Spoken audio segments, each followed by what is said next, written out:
Welcome to Triangle BNI. Today's show is brought to you by Oak City Tech. They will help you increase traffic, leads, and sales to get business through your website, help you grow your bottom line. If you'll go to oakcitytech.com, tell them what you're looking for. I know they'll be able to help you, and tell Drago that we said hi. Hi, everybody. My name is Mike Manning. Welcome back to Triangle BNI. Each week, we showcase successful small business owners in Triangle BNI. If you are not familiar with BNI, it is Business Networking International, the world's largest networking organization. Our little slice of heaven here in the Triangle is Raleigh, Durham, and Chapel Hill. Each week, over 33 chapters and almost 600 members get together, and all we do is help each other grow their business. Our successful small business success story, our successful small business story this week is Mike Allen, owner of Carfix. Mike, how you doing today? I'm great, man. How are you? Good. So Amnon's doesn't have to remember anything except Mike today. So if he has to tell one of us to do something through technology, he just says, "Hey, Mike." Mike owns two locations. Carfix, the original one, is on I-40 and 42. Technically, it's Garner, correct? That's right. We're I think the very end of Garner. We're on the Right. Joco side. There you go. So I-40 and US 42, right near there, you'll find Carfix. And he has since added a second location here in Raleigh at Wake Forest and Whitaker Mill Road. And that's Right. your what, 4 or 5 months into that now? That's right. We opened on December 2nd. So just in time to get our feet wet before the Rona. So- And that is part of your business model, right? Expansion.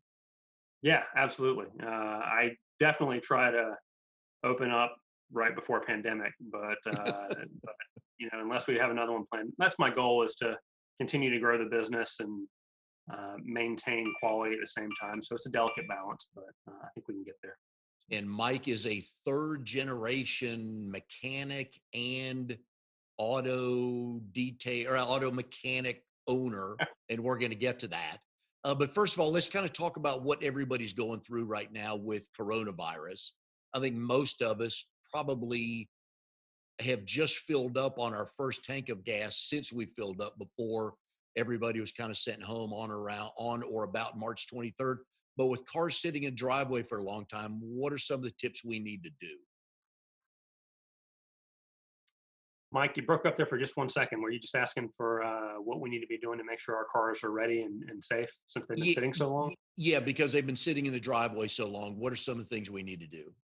So this is super top of mind for me because I've been telling my clients, you need to start your car up and maybe drive around the block a couple of times, once or twice a week, really. That's to help keep the battery charged. That's to help keep the tires from developing flat spots. And I've been doing that because I've been going back and forth to the shops. We've been very fortunate that we're still open and operating. But this morning, I realized, oh my gosh, my baby hauler, my minivan that I drive the kids around in hasn't moved in 6 weeks. And I went out to it this morning, and sure enough, the battery was dead. So I jumped it off and I went to go drive it to recharge the battery a little bit. And sure enough, I had flat spots on the tires. So if your car hasn't run for a while and you go out to drive it and you feel kind of a vibration at speed, uh, it will likely work itself out in 2 or 3 minutes. The tires just need to warm up and work out that flat spot, and then it'll go back to normal. But that's something you should absolutely go do if you haven't already. Is see if the car will start. If it will not, and you're not comfortable jump starting it, call your trusted mechanic, whoever that is, and ask them to come give you a jump.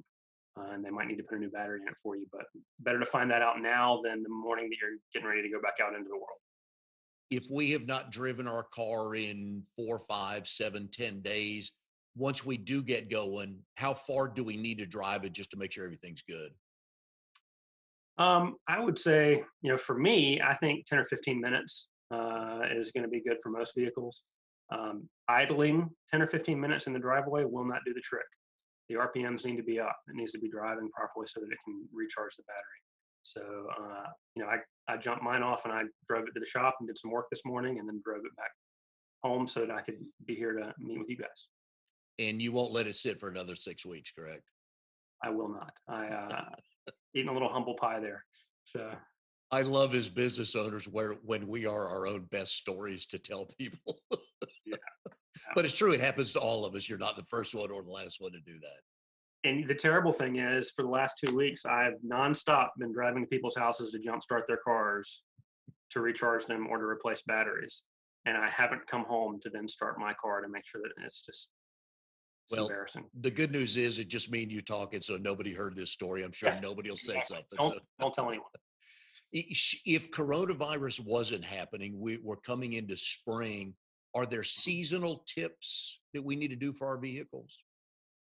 Well, I mean, everyone's car has been coated in pollen for the last 2 months, right? And so you've got the engine air filter, which is what the engine uses to breathe, that is now chock full of pollen and debris.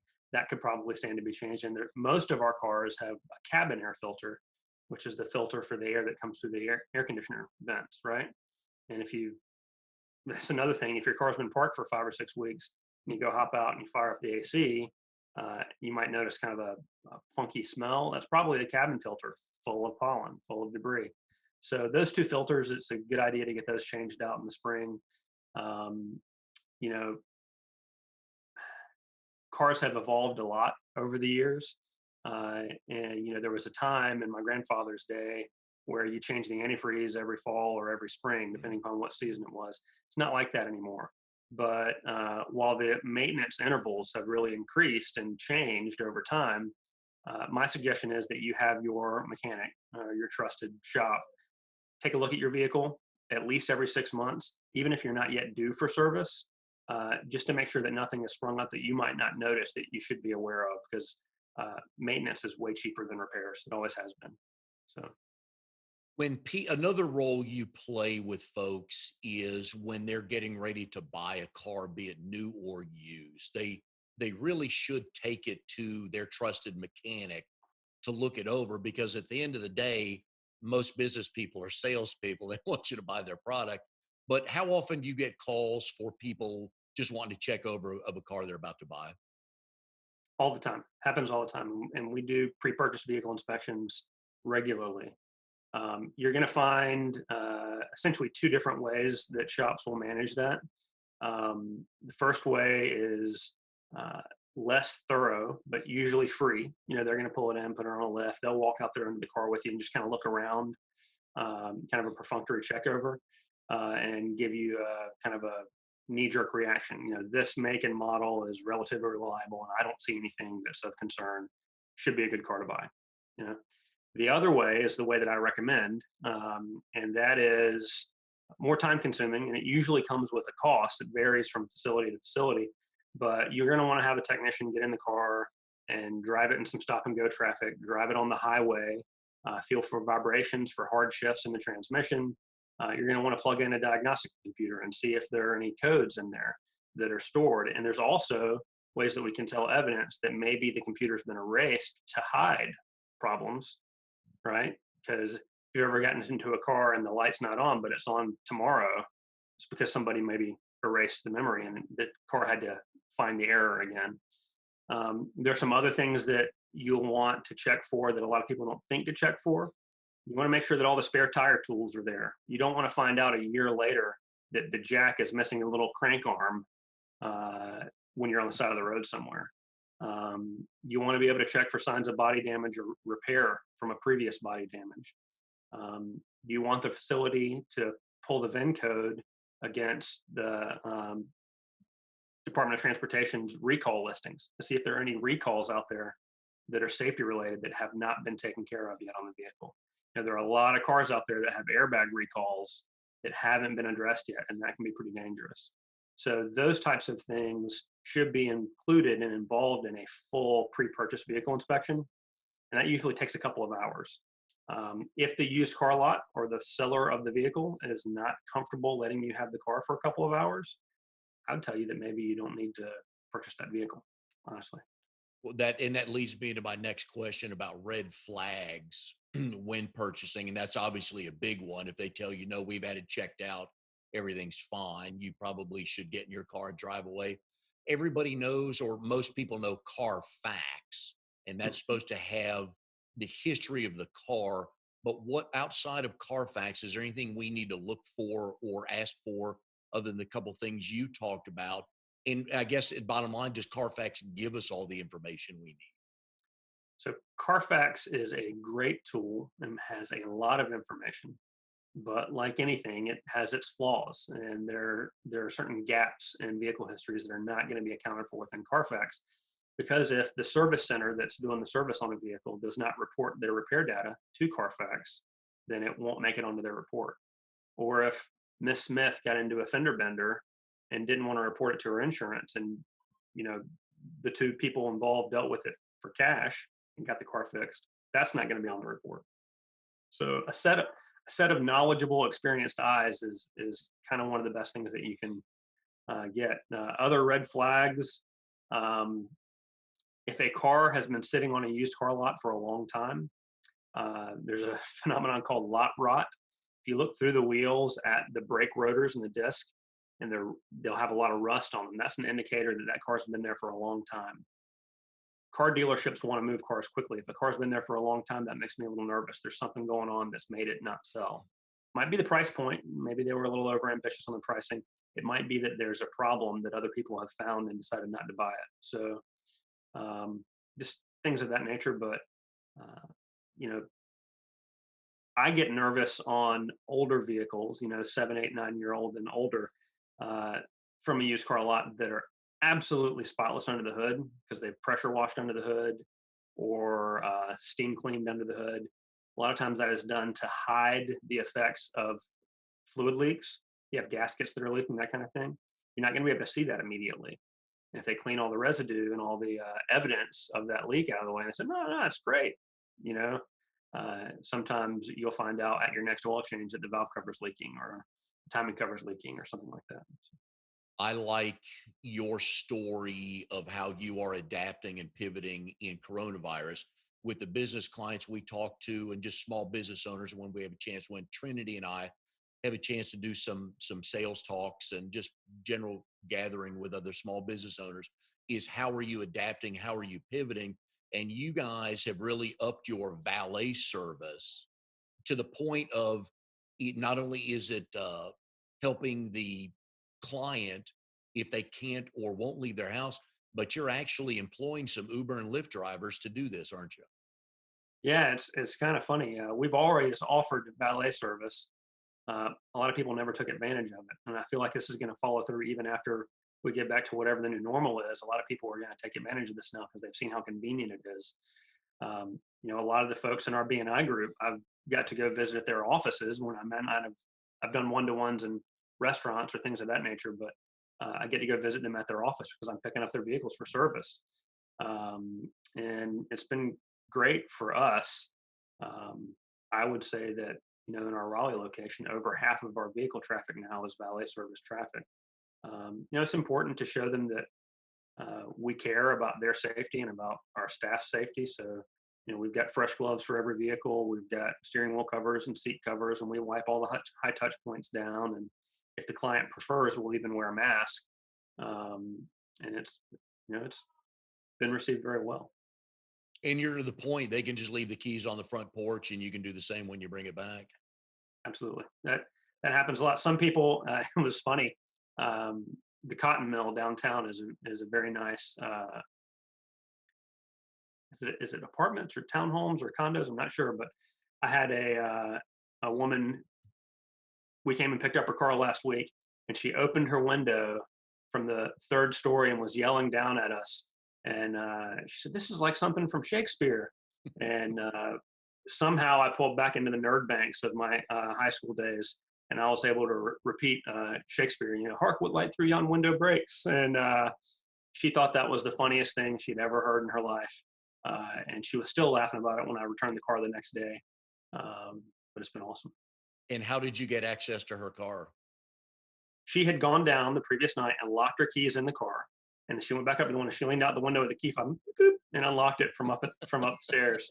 But I have people who tell me where they hide the key. I have people who, they wave at me from the front porch and they set the keys down on the porch and then they back away and then I come and get them. And then, of course, you've got the other dudes who just want to walk out and shake your hand and stare you right in the eye and hand you the keys. I'm not scared of no Rona, but whatever, it makes them happy. I'll go wash my hands when I get back. So, It is something interesting for you to look forward whenever things open up in stages or full time. I think a lot of people are going to start taking more advantage of services like these yeah, because they're going to get used to them. And they're going to realize we know the two values, either time or money. If you can help somebody with either one or both, you got a shot at hopefully bringing them on as a client. And this is a huge time service, isn't it? absolutely. And our consumer economy is moving towards that in every aspect, right? You can get your groceries delivered to your door now. Yep. You can get your takeout delivered to your door now. Last Christmas, I was visiting friends and they had their Christmas tree delivered to their door. They got home from the movies and their tree was out front. I mean, I can't believe it, but that's the convenience economy that we're developing. I wonder how much that'll be affected by the differences in the economy once we get back open, but we'll get back there if we're not there Yeah. still. So anything you can do to make it easy for you to do business, I think you've got to explore and try to take advantage of it. I think I don't remember where I read it, but they refer to it as friction. You've got to lubricate that slide, so that it's really easy for them to trust you and let you help them. And I think a lot of that is generational because Becky and I have two sons, and our oldest son and his wife, they call out a lot and to have stuff delivered. And my generation, we'd have never thought of that. It probably didn't exist, but we'd have never thought of that. Yeah. So I think if you can get the young ones, here's my tip to you today, my free coaching tip. Go find everybody 38 and under and say, hey, you're getting everything else delivered. Why not your Right. car? And I go back in the day, this was probably long before your parents met because I'm considerably older than you, is the remote control and the microwave started all this. And I tell people I was the original remote control in the house because my dad would say, hey, get up and change the channel for me. Of course, we only had two other channels to change it to, so the job was kind of easy. I W- do remember my first memories of a television. We had a remote and it had 5 buttons. It had power button, volume up, volume down, channel up, channel down. I know. And that was it. Oh yeah, back in the day it was so much simpler. But anyways, I digress. My next podcast will be called "That's for Another Podcast," but we'll get to that later too. So, as I mentioned, we are here with Mike Allen, owner of Carfix, two locations, one in Garner, one in Raleigh. Mike and I are in the same BNI chapter, RD18. We meet when we get back to meeting. We meet Thursdays at noon at Hibernian Pub on Falls. So please come join us. Right now, everybody's meeting virtually, and it's kind of going okay. I think we're getting used to the pacing and signing in, and the toughest thing is mute yourself. Otherwise, we hear all the noise, especially when there's 25 people on the call. As I mentioned And earlier, remember to unmute yourself when it's your turn to talk. you and I have no problem unmuting ourselves. Probably why we get along so well. As I mentioned earlier, Mike is a third generation car auto mechanic shop owner, whatever we want to call that. Your grandfather Lewis in 1927 is when That's he right. opened the shop, the first one in the family in White Cross. Yep. It's a little community outside of Chapel Hill, kind of between Chapel Hill and Burlington. And he built, it was a 2-room building. He built. The front room was the storefront, and he had an outside service rack. Essentially, you drive up onto it, and he'd lay under it to do service. Mhm. But he serviced Model Ts and tractors and any other piece of equipment that anyone brought him. And he lived in the back room. He was a bachelor at the time.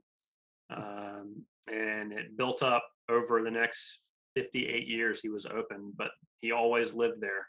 So he eventually got married, and they built a kitchen and a living room onto the back, and then they built 3 service bays on the one side, and they built a feed room. It became the community feed lot. And he expanded the front storeroom. It became a grocery store. It was the community hub. But my grandmother kind of ran the service store side of it. And my grandfather was the mechanic, and he was open for a long time. It was Allen Service. Um, my father grew up in that environment and said, I'm never going to work in auto repair. I'm going to go to college and do my thing. And he went to college for a semester. And realized that that wasn't for him, and he tried a couple of other things, but ended up back in what he knew best. And then I grew up in my dad's shop. Dad had a shop in Chapel Hill, North Carolina, called Auto Protocol. And he had it until 2015. That's where I grew up, in Dad's shop.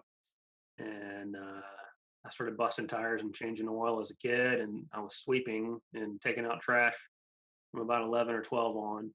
And I said, I'm going away to college. I'm not going to do this. And I went away to college. I was not as smart as Dad. Dad realized in one semester that it wasn't for him. I went for 5 years before I figured it out that college wasn't for me. Um, And you but you went to App State, and Mike has a wonderful sense of humor. And once you understand it, you get to the point of, was that real or not? Because as I was doing research for the show, I came across a little note that you said you studied motorcycles in college. motorcycles all summer long and skiing as much as I could get away with all winter long. Never, ever, ever did I study actual, educational items. My parents stopped paying for school after 1 year, and I was a short order cook. I was a server, and I worked at a men's clothing outlet in Blowing Rock just to keep college going.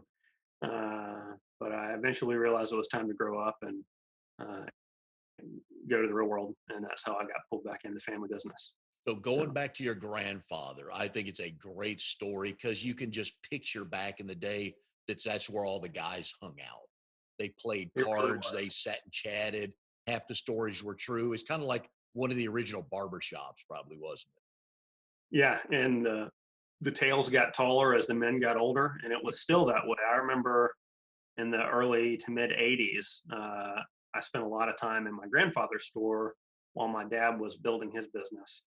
Um, and it was still the social hub. It was just all these old men hanging around telling the same 15 stories over and over and over. And it was something else. Uh, it? Is it still standing? Half of it is still standing. The living quarters were in pretty bad shape, so we took those down. But one of Dad's old friends rents out the service bay side to do a tractor service company that's still in operation out in that old building now. Is it So still Allen's Auto or whatever he no, called no, it? it's Okay. it's I don't even remember what he calls it. I just know him as SP. He's an old Okay. dude who works Okay. on tractors and drag tractors. Yeah, so When did you first go there? How old were you, and why did you first go there to your grandfather's shop? oh gosh, I mean 3, 4. Uh, I mean, it was going to visit the grandparents, right? So, I mean, that they were always open.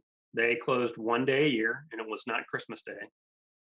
It was 1 day a year to go look at the fall colors in the mountains. They'd drive up in the morning, look at the colors, and drive back. But pretty much 6 a.m. to 9 p.m., 364, they were open.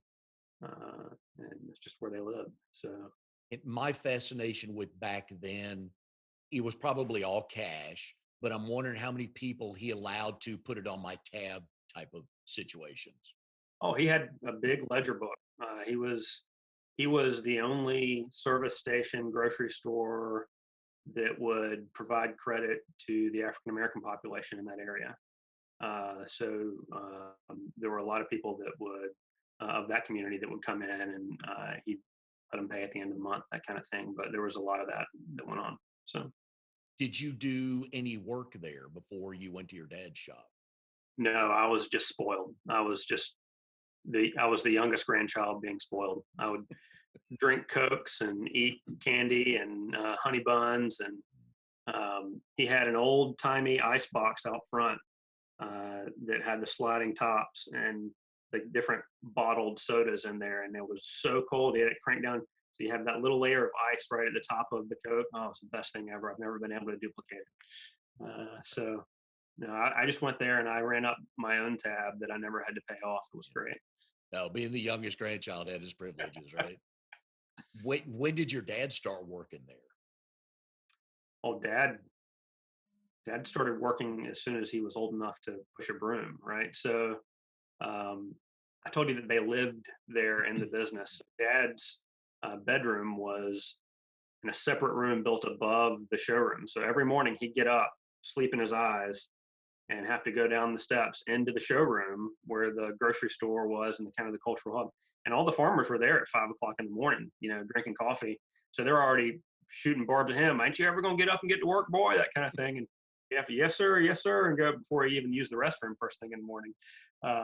So he was always working there, and that's just, you know, I believe that he has his gift of gab from that life experience, and his ability to communicate and make small talk with almost anyone Oh, it is makes remarkable. perfect sense. Yeah. Yeah. You told a story. I think you can tell this again here about a local businessman that your grandfather just fixed the cars for. They just showed up and he'd have to fix it and the guy would pay him later. I don't know if are you supposed to repeat that? Okay, so You can change the names if you need to. I don't want to get so anybody in trouble. there was a well-known moonshiner, big-time moonshiner in Johnson County, and remind me of his name again. I'm sorry. It was Flowers, Percy Flowers, um, and anyone from Johnson County knows Flowers Plantation. But big business, very big producer of that type of substance. Anyway, it was just an average day at my grandfather's shop, and the guys were all hanging around talking, and this gentleman walks in who's very well dressed. Everybody kind of straightens up, and everybody kind of filters out until it's just my grandfather and this gentleman. And he says, "Mr. Allen, do you know who I am?" He said, "Yes, sir, I do know who you are." He said, "Mr. Allen, do you know what I do for a living?"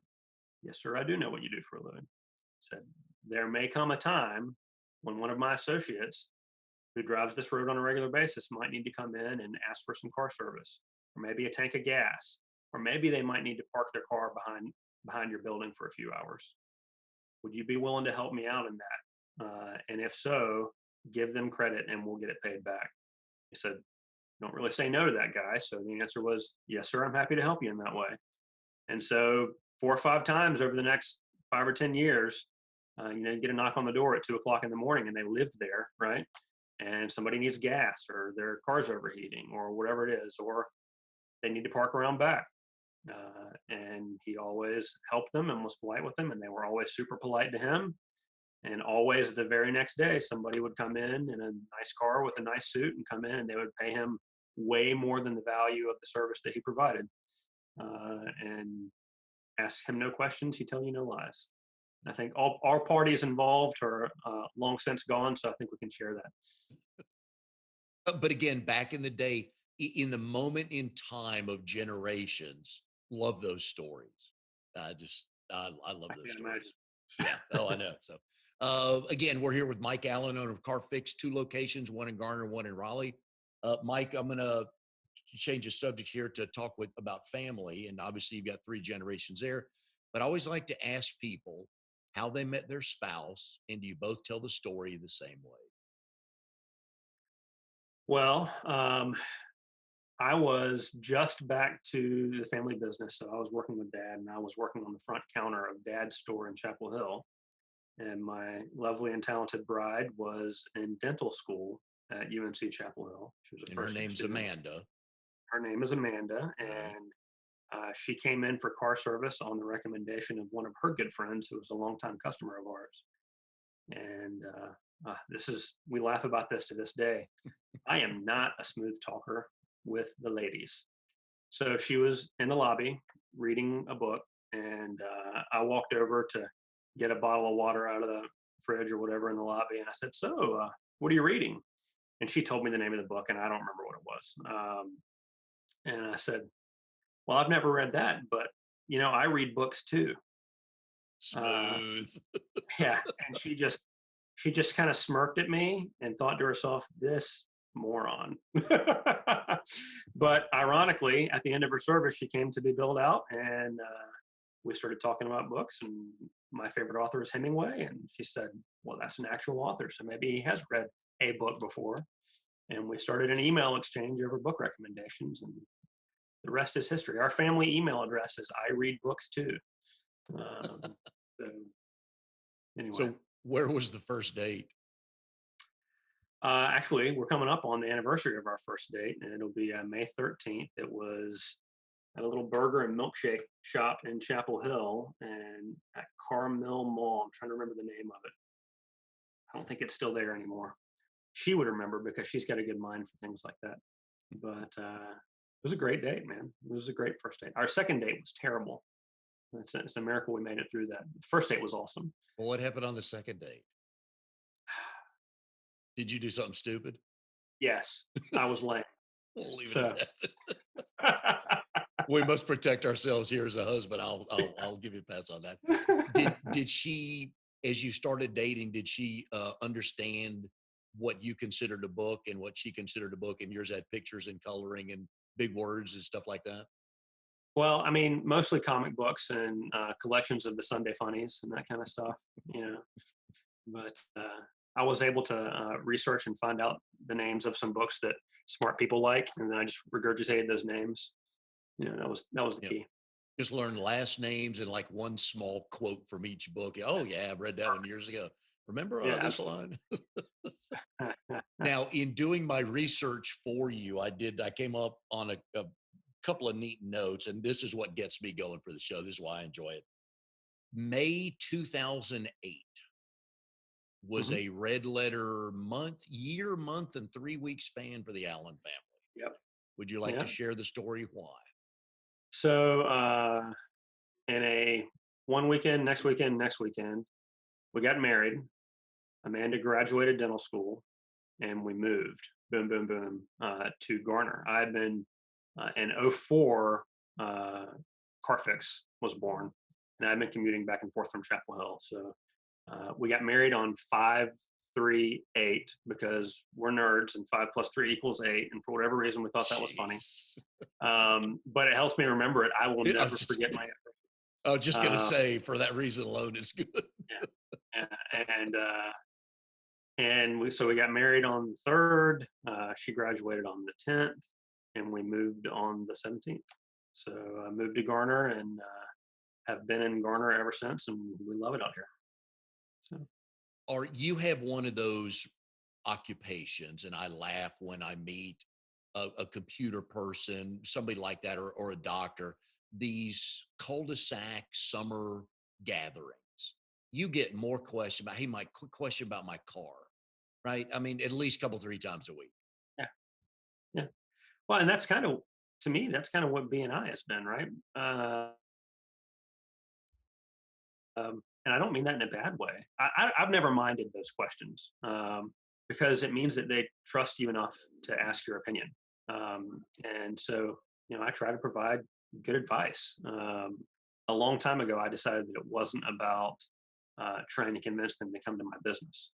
It was about teaching them how to pick the right mechanic, or what cars are more reliable, or what's the most likely cause of this problem.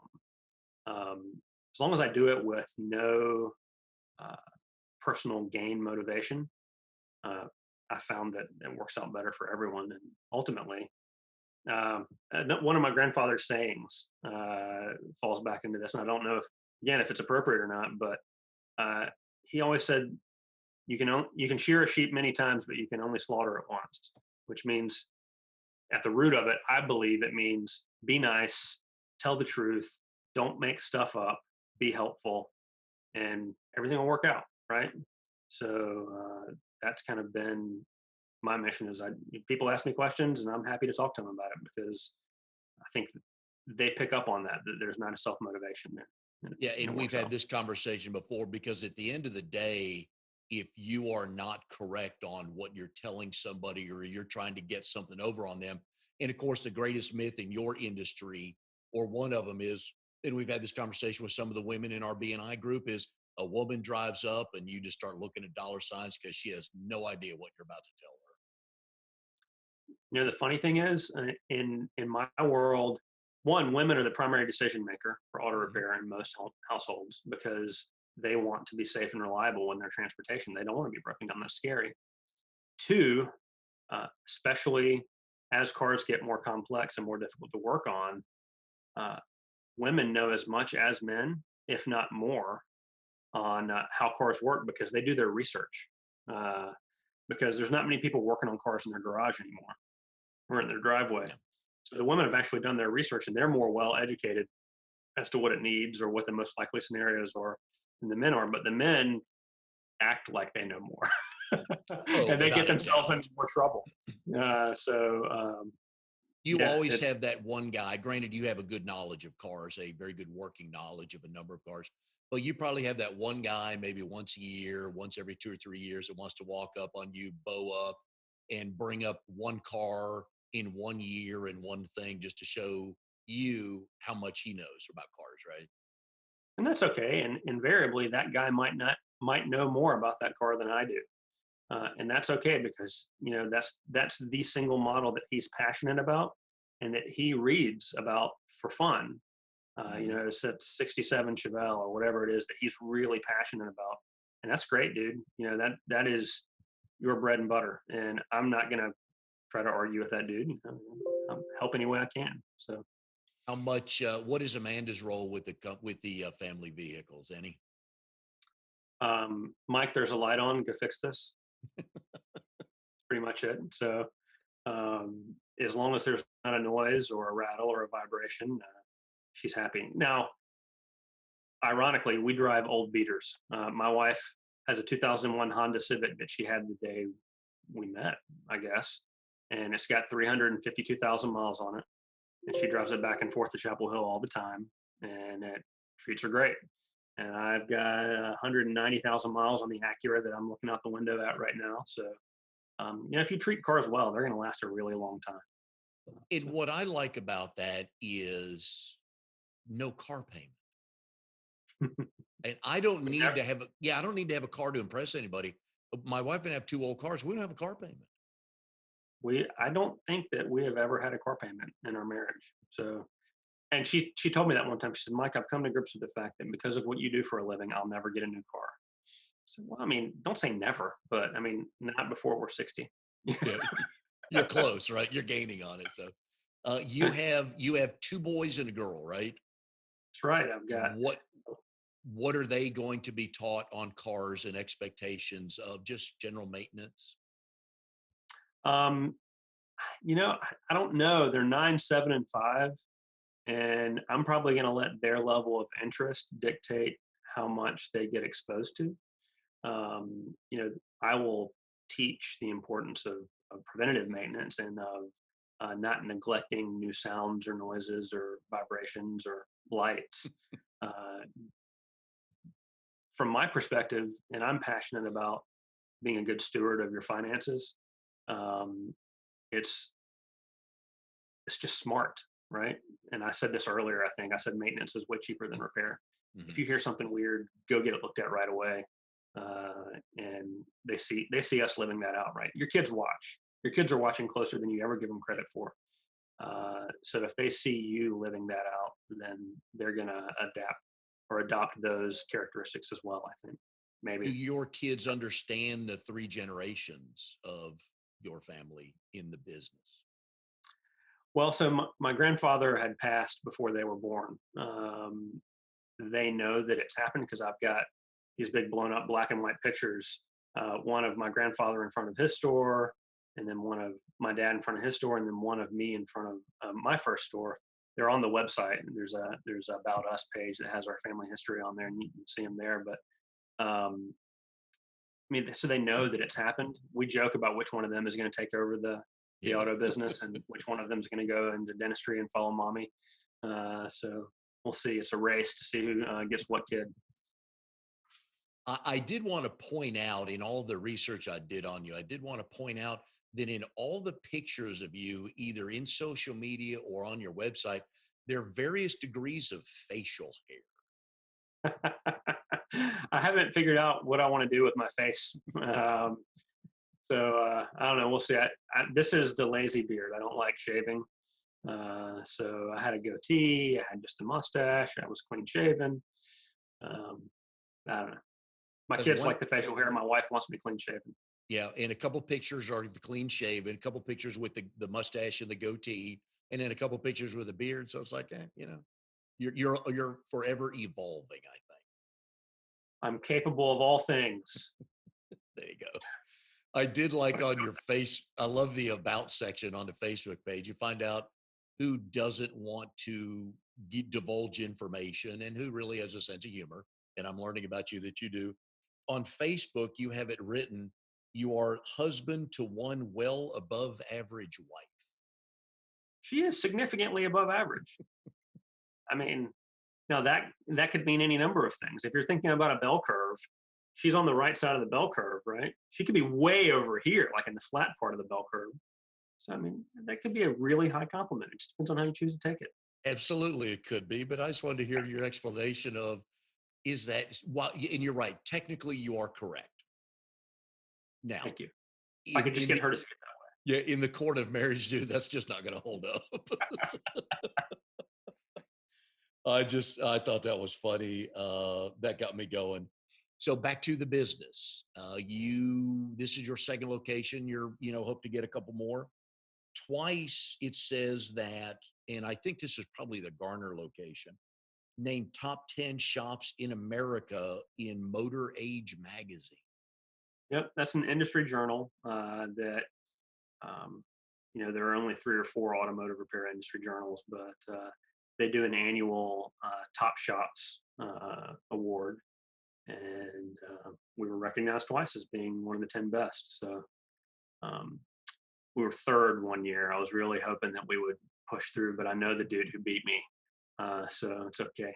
He's a great operator too. How do they grade that? When you're nominated, they send you a form with, company history, technical staff, levels of training and acumen. How's your facility equipped? Send pictures of your facility. Send us, some of your community marketing efforts and community involvement efforts. And I don't know, they don't tell us what they do, but they get all that information, and then they have a panel of industry experts, whatever that means, and they release the findings. When you have a client you've just done some service for and they leave a review either on Yelp or on your website, what's the best thing they can say about you and your shop? Honest, trustworthy.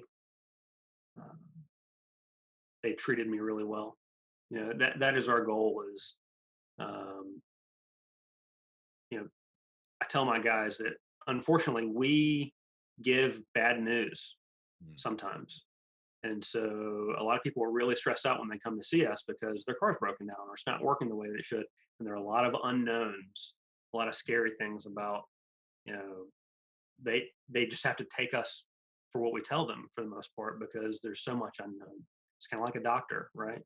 And it's important in life to have a doctor that you have a really good relationship with.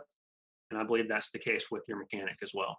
You need to have somebody that you trust implicitly that will explain things to you in a way that you understand and that does good quality work. So I really love it when I see a review that I've been coming to these guys for 8 years. They're the best shop I've ever been to.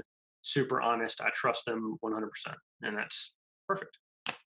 Do you remember your first client at the Garner location?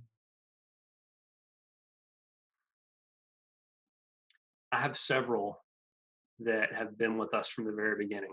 So because the facility in Garner was already open as a different business when we moved in, so we adopted a few of their clients, and they've stuck with us all these years. But yeah, I've got a lot of good stories.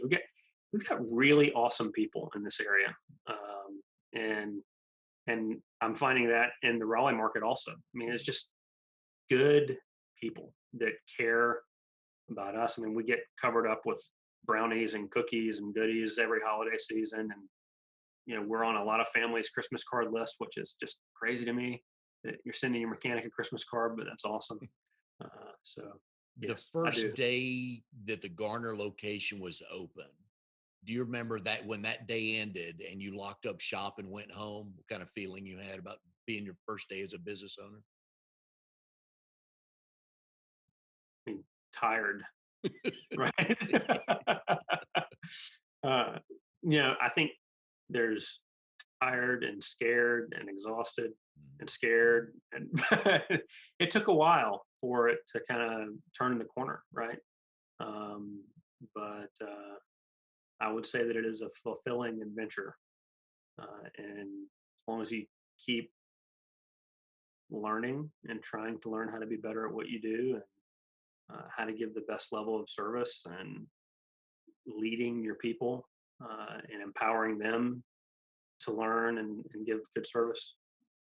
That's where I get my happiness from. But my biggest memory from back then is tired. But you had no kids then, so you had nothing but work, right? There was a, I mean, you can ask Amanda, there was a cot in one of the extra offices because the facility had way too many offices.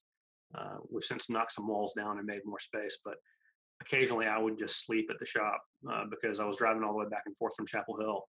I would just sleep at the shop. We had a shower in the employee break room, and I would just come home in a couple of days. You know, When a car owner calls a mechanic telling them or what they're looking for or takes their car into a mechanic with an issue, what's the first tell that they may not be dealing with somebody that's got their best interest at heart? so I think it's very important that you do your research before you call the shop, before you take it into a shop. And there are a few things that you need to look for.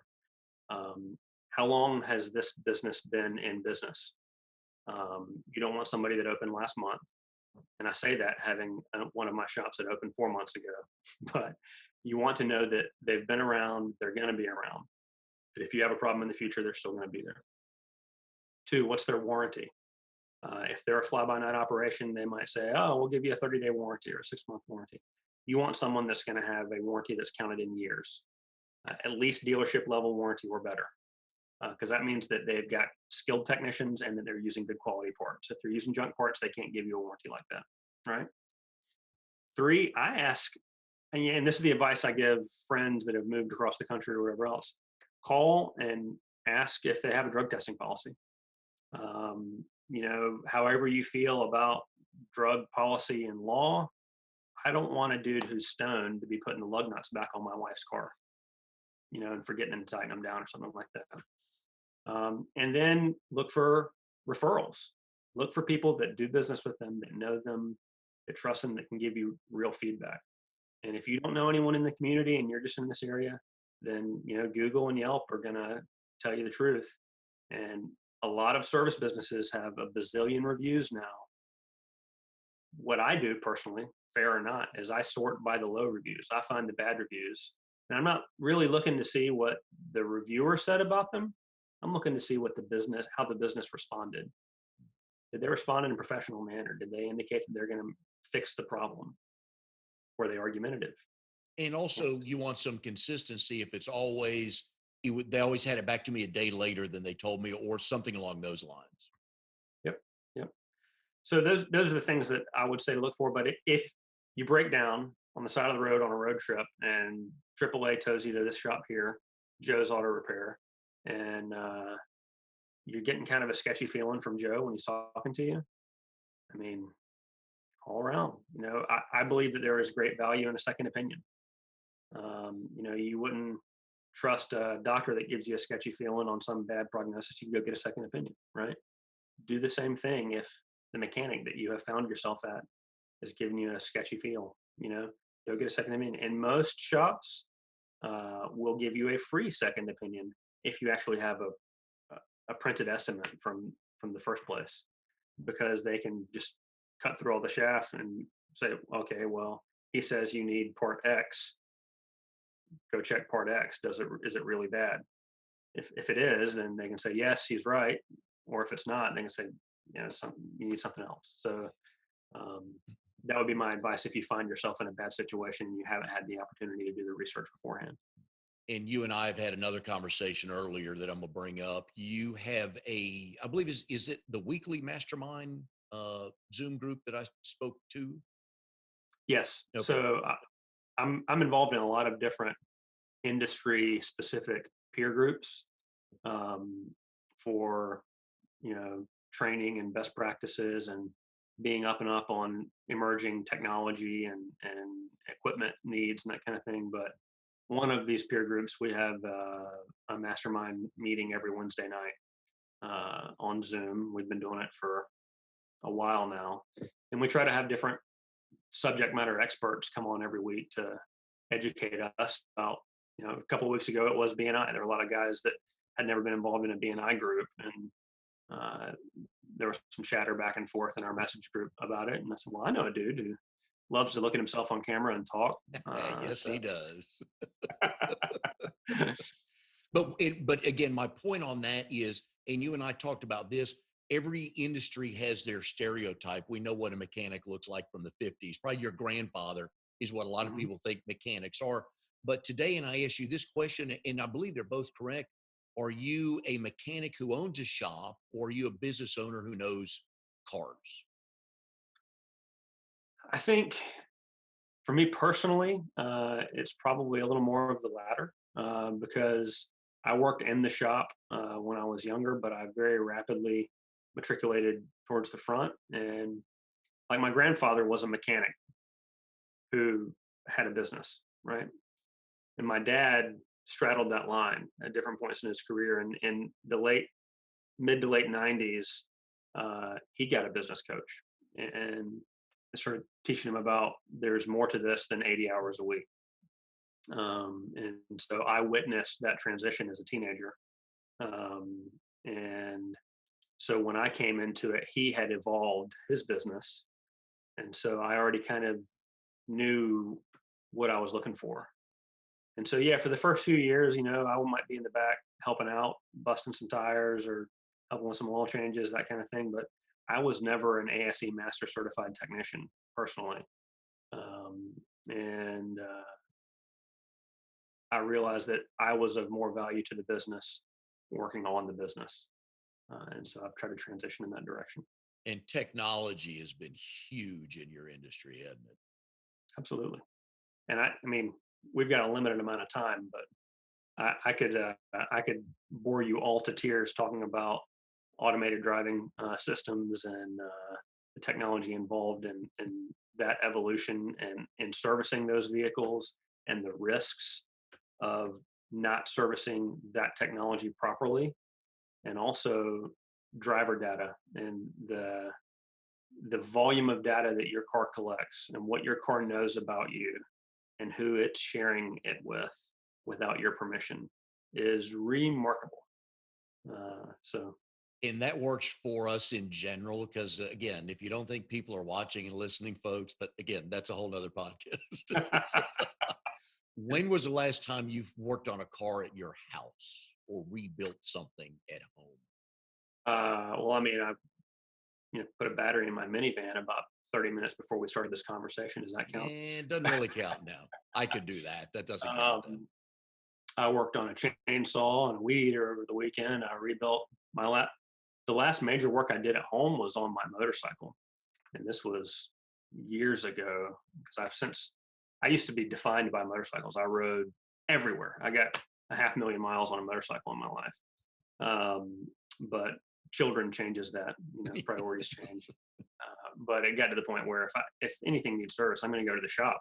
Why would I do it at home when I can go to the shop and have a lift and an air compressor and power? And so mostly it happens at the shop. Then when was the last time you worked on one of your cars at the shop? Yeah, put tires on a car in November. You So still enjoy doing that? no, but I don't want to take somebody else off of a customer's car to put tires on my minivan, so I did it myself. So, And is there a reason why most mechanics are not open Saturday and Sunday? um, well, it's a business decision, right? We've my father was open on Saturdays forever. My grandfather was open 7 days a week forever. We were open on Saturdays initially. Um, without getting too much into the weeds, there's a shortage of skilled labor in all skilled labor positions in America right now, and technicians are no different. And a really high skilled technician uh, is a well paid position, and it should be. Uh, and they want quality time with their family and quality time to pursue their hobbies. And if they have to work 6 or 7 days a week, they're not going to get that quality time. So I'm trying to provide an environment that is really family friendly for my staff. And so, in an effort to still be convenient for clients, that's how we came out with free loaner vehicles. Right, we've got 13 free loaner vehicles in the Garner store. We've got valet service, so you don't have to get your car serviced on the weekends. We can come to you, drop off a car at work or at home, wherever you are, and go get the service done and then return it. So, In a previous BNI chapter I was in, there was a mechanic there, and I asked him the same question, and it was a great answer. He said, "I don't want to work on weekends, and if I don't want to, why should I make my guys work on weekends?" I mean, that's true Yeah. to the point too. But I did work on weekends for a long time. I didn't mind it, but it was before I had kids, so I would mind it now. So So, can we assume your kids will have these real neat mechanized four wheelers eventually because you're a car guy? I don't know. I think I think there's something to be said for walking and running and biking and physical activity. I mean, I was on dirt bikes and four wheelers and motorcycles all through my childhood, and I was kind of a lump on a log unless I had a motor under me. So I'm torn. You hear about all these Silicon Valley tech CEOs, and their kids don't even have an iPad. They don't have any technology access. So does that mean that I should make my children Luddites and not give them anything motorized? I don't It does not. It does not at all. know. It is funny what's passed down and what's like, hey, we need to keep doing this, or there's no way you're going to get any of this unless you buy your own, right? Now they can come work for you in the shop, right?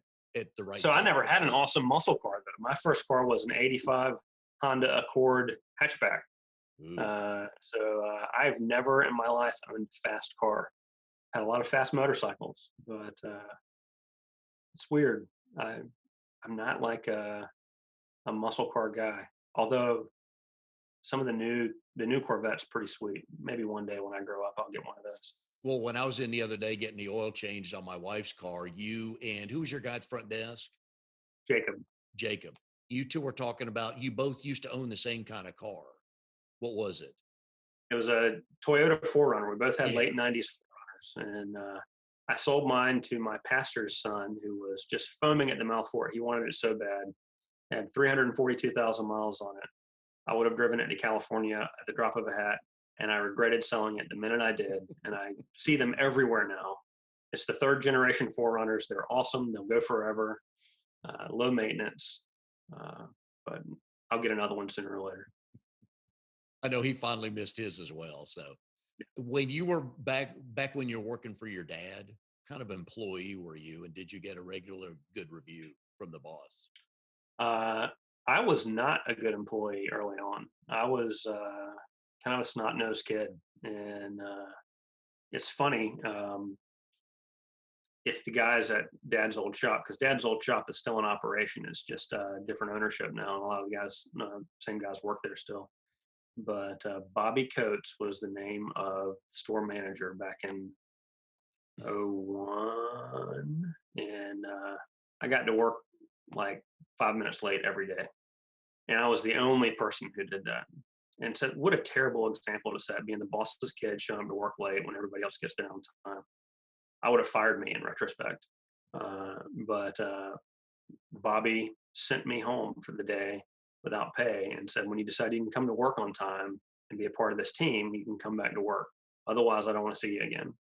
And that was really something for him because he was a non confrontational dude. And for him to stand up and do that was a big growth point for me, for realizing that not only do I have to be a contributing member of the team, I need to hold myself to a higher standard because I'm the boss's kid.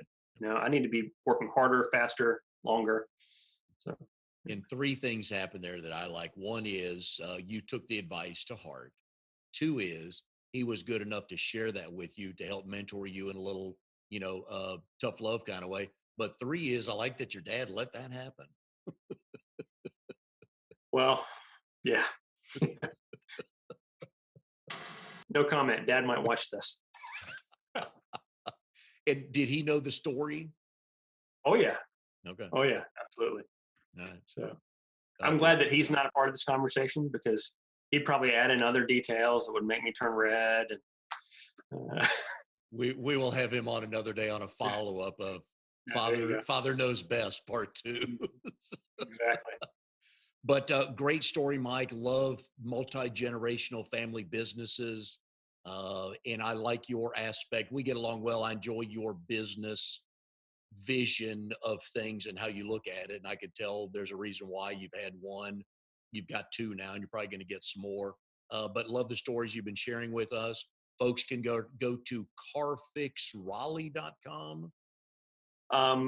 That's the Raleigh store. And Okay. then carfixautorepair.com is the Garner store. I'm currently actively redesigning the website so it will all fall under carfixautorepair.com soon. Okay.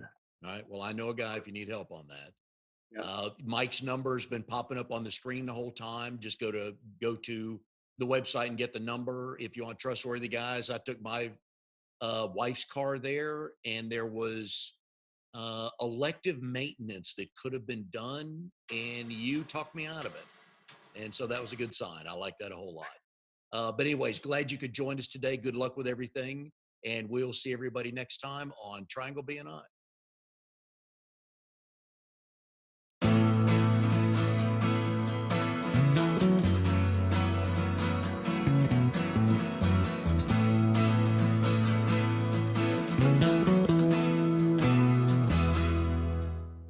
You are tuned to the Nissan Communications Network. If you tuned in too late, you can always watch each program in its entirety or download an MP3 audio file of it in the archives section at nissancommunications.com.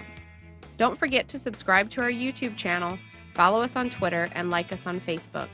Sponsored by Telestream's Wirecast software, StreamingGear.com, Carolina Apparel, and DeltaForce.net.